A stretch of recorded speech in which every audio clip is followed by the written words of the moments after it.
Salam sejahtera, terima kasih karena bersama dengan saya di Nazilin Unity Channel. Berterima kasih pada Pakatan Harapan, bantu bersihkan UMNO.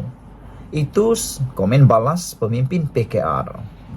Seorang pemimpin PKR membidas Nur Jazlan Mohammed yang mencadangkan Pakatan Harapan PH memohon maaf atas tuduhan yang dilemparkan terhadap UMNO pada masa lalu. Menurut Rafiq Rakimi, UMNO lah yang sepatutnya berterima kasih kepada Pakatan Harapan. Kerana menurutnya tanpa gabungan itu, parti berkenaan masih angkuh dan keruh. UMNO membusuk hingga ke usus dan diakui sendiri oleh beberapa pimpinan parti berkenaan. Tetapi selepas bersama PH, barulah UMNO perlahan-lahan bersih dari sikap angkuh, sombong serta jauh dari rasuah dan salah guna kuasa, kata timbalan Ketua Penerangan PKR itu dalam catatan di Facebook. Razif menjawab ahli Majlis Tertinggi UMNO itu yang berkata, PH sangat memerlukan partinya untuk terus berkuasa. Jazlan yang mengulas mengenai kemenangan BN dalam PRK Mahkota di Johor Sabtu lalu berkata, tiada pihak boleh mendakwa sebagai tulang belakang kerajaan perpaduan. Nur Jazlan berkata Pakatan Harapan mesti memohon maaf kepada UMNO atas segala tuduhan yang menyebabkan UMNO dipandang negatif oleh pengundi. Nur Jazlan juga memberi amaran terhadap keangkuhan dengan mengatakan bahawa ia boleh memecahkan kerjasama antara parti yang penting bagi kerajaan perpaduan dalam menghadapi PRU akan datang. Bagaimanapun, Razif berkata UMNO tidak seharusnya mendabik dada dengan kemenangannya dalam PRK Mahkota kerana ia tidak akan berlaku tanpa bantuan PH. Dia menegaskan bahawa PH bekerja keras untuk memastikan penyokongnya keluar mengundi dan membuang undi mereka untuk calon UMNO. Inilah perangai sesetengah pemimpin UMNO yang masih belum terhakis angkuh. Baru menang beberapa kerusi sudah mendabik dada, katanya lagi. Dalam PRK Mahkota, calon BN Syed Hussein Syed Abdullah mengalahkan calon Perikatan Nasional PN Muhammad Haizan Jafar. Dia mengekalkan kerusi untuk UMNO dalam majoriti 20,648 undi atau kira-kira 4 kali ganda daripada dicapai pada pilihan raya 2022.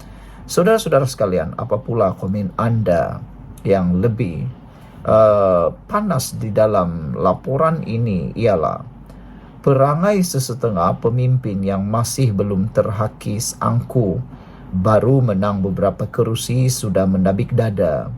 Diharapkan UMNO maupun kerajaan pada waktu ini lebih berhati-hati dalam merasa sudah menang, sudah mampu dan sudah menewaskan pembangkang.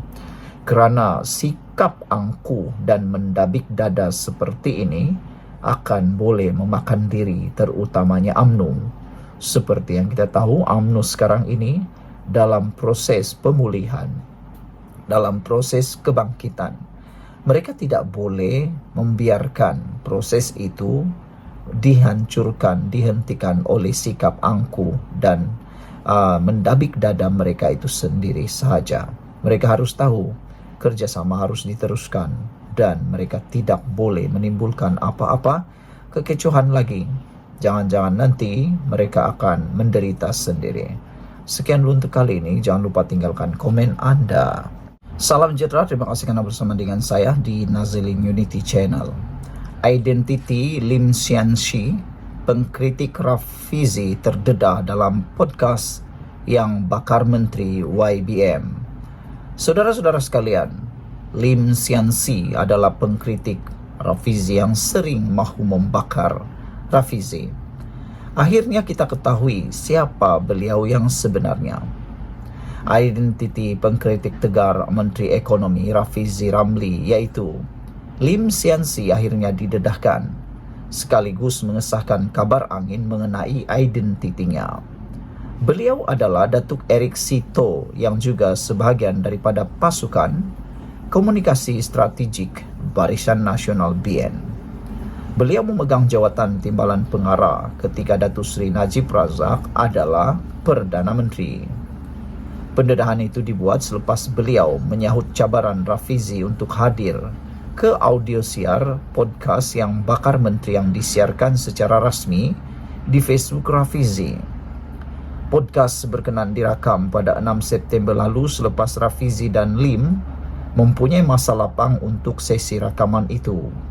Sito berkata, Rafizi sebenarnya sudah tahu siapa individu di sebalik nama samaran Lim Sian Si, walaupun Rafizi menafikannya. Sito juga berkata, beliau bukan anti kerajaan atau menentang Rafizi, sambil menambah bahawa mereka kini sebahagian daripada pasukan yang sama, merujuk kepada Pakatan Harapan dan BN, menjadi rakan kongsi dalam gabungan kerajaan perpaduan.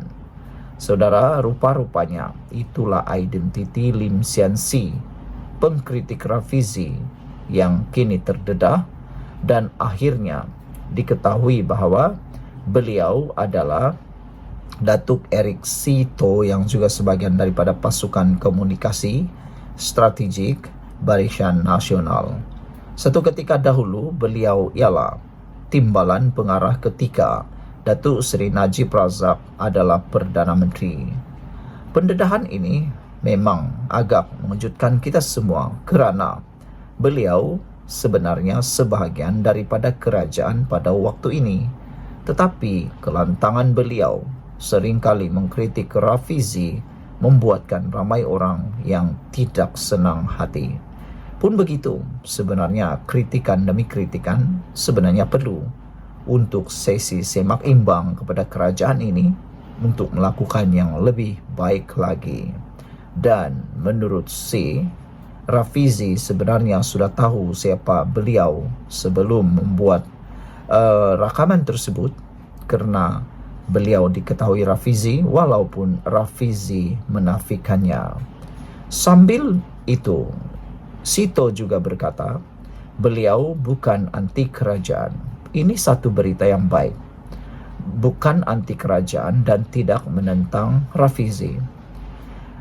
Mengkritik itu bagus, tetapi menyumpah serana, memaki hamun itu tidak baik.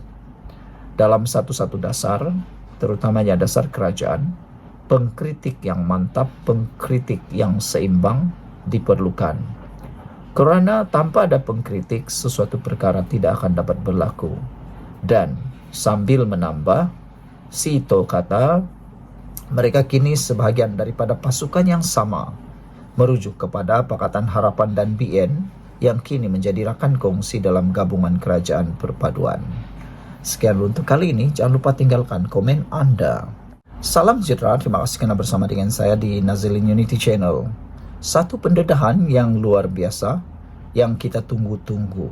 Pendedahan, pengorekan dan pembedahan, dibedah habis-habisan Perikatan Nasional. Ini satu pendedahan dan juga tulisan yang agak mengejutkan kita semua. Keluarga Malaysia bersama tim Hamzah. Apa cerita di sebalik ini? Sumber dari PPBM memberitahu, ekoran kekalahan yang memalukan calon PPBM di pilihan raya kecil mahkota membuatkan kedudukan Muhyiddin ibarat telur di hujung tanduk. Di dalam PPBM, di mana beliau menjadi presiden, sudah mula ada konspirasi untuk merehatkan Muhyiddin dari terus memimpin parti tersebut. Dengan kata yang lain, memecat Muhyiddin dari terus memimpin parti tersebut. Setiausaha Agung PPBM Hamzah Zainuddin sudah mengesahkan untuk bertanding jawatan timbalan presiden PPBM dalam pemilihan parti yang akan datang. Manakala untuk menyelamatkan beliau sebagai presiden parti, Muhyiddin pula dikatakan sudah mengarahkan Azmin Ali untuk mencabar Hamzah Zainuddin. Antara beberapa pemimpin Parti Pribumi Bersatu Malaysia PPBM yang berada dalam kem Muhyiddin dan Azmin Ali adalah Ahmad Faizal Azumu Peja dan Razi Jidin. Peja sudah pasti mahu menggagalkan usaha Hamzah kerana disebabkan desakan Hamzah telah menyebabkan beliau dikambing hitamkan. Tetapi Hamzah tidak bersendirian dalam menghadapi cabaran dari kem Muhyiddin dan kem Azmin Ali. Beliau dikatakan mendapat sokongan padu dari beberapa pemimpin dari keluarga Malaysia. Mungkin ada yang menganggap teori ini tidak relevan kerana keluarga Malaysia berada di luar PPBM. Jangan lupa, keluarga Malaysia mendapat sokongan yang kuat dari mantan Perdana Menteri Dr. Mahathir Mohamad. Kecuali Khairi Jamaluddin KJ, Dr. Mahathir tidak ada masalah dengan pemimpin lain dari keluarga Malaysia. Berbanding dengan Muhyiddin dan Azmin Ali, masih ada unfinished business antara mereka bertiga. Pengaruh Dr. Mahathir di dalam PPBM tidak boleh dipandang ringan. Lebih menarik lagi, anak dara pingitan yang menjadi rebutan antara kedua-dua kem tersebut adalah Ronald Kiandi. Kedua-dua kem dikatakan sedang berusaha bersungguh-sungguh untuk memikat Ronald Kiandi. Apa agenda Dr. Mahathir dalam perebutan dalaman PPBM itu? Tidak sukar untuk kita jangkakan agenda Dr. Mahathir adalah untuk menumbangkan kerajaan sekarang. Satu-satunya cara untuk Dr. Mahathir melepaskan diri beliau dan anak-anak beliau dari kes mahkamah adalah dengan menjatuhkan kerajaan. Hasrat Dr. Mahathir disuarakan dengan jelas melalui Ketua Penerangan PPBM Razali Idris. Razali Idris mencabar Anwar untuk membubarkan parlimen bagi memberi laluan kepada pilihan raya umum ke-16. Apa yang membuatkan Dr. Mahathir yakin sekiranya pilihan raya umum diadakan, kerajaan sekarang akan tumbang? Jawapannya ada pada kenyataan yang dibuat oleh ahli parlimen Parit Buntar daripada PAS, Muhammad Misbahul Munir bin Masduki. Secara terbuka beliau mengatakan PAS sedia menolak PPBM untuk bekerja sama dengan UMNO.